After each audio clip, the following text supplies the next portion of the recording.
में पहुंचाईंदा आहिनि त ही ॾिसी न मारोड़ा बेघर थींदा त केॾा हूंदा। हाणे असां तकरीरनि जो सिलसिलो शुरू था करियूं जो साफ़ी दोस्त खे इंटरव्यू कंदे पहिरियों सभिनी अख्तर अली मंत्री साहब खे गुज़ारिश कंदा उहे चवंदे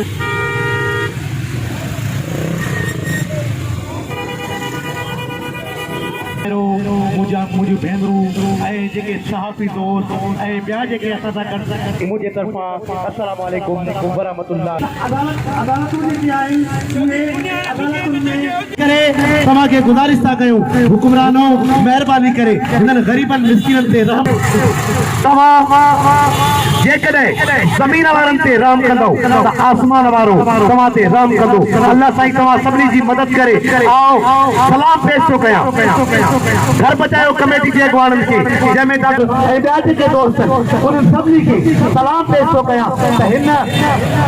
ख़तरनाक मौसम में रखन पे कोसी रखेगा तेरी दुखी दुखी सा वरी भैया ज़बान रत सा भरी भैया होते कलम हो थे न हमको होते कलम हो थे न हमको होते वनो सड़े रसीनो न साल जो को सवाल आहे समूरो जीवन वबाल आहे सजी हयाती खरी भैया ज़बान रत सा भरी भैया मुझे सिंध धरती जा गैरत का वासो मुझे साथियाणी मुझे भाई मुझे बाबा मुझे दोस्तों ये सिंध देश ये साईं ये सैयद ये मुझे महबूब हसन शहीद बशीर खान कुरैशी मुझे साथियों कहां जा घर असा न करींदा से उन्हें बिठा सा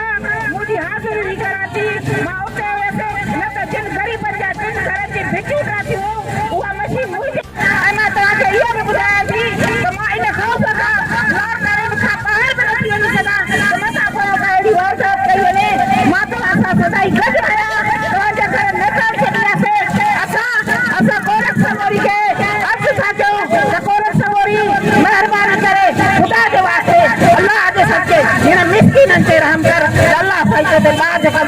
ये संदेश ये साईं सैयद ये मुझे महबूब हसन शहीद बशीर खान कुरैशी हकन जी हासिलात लाइ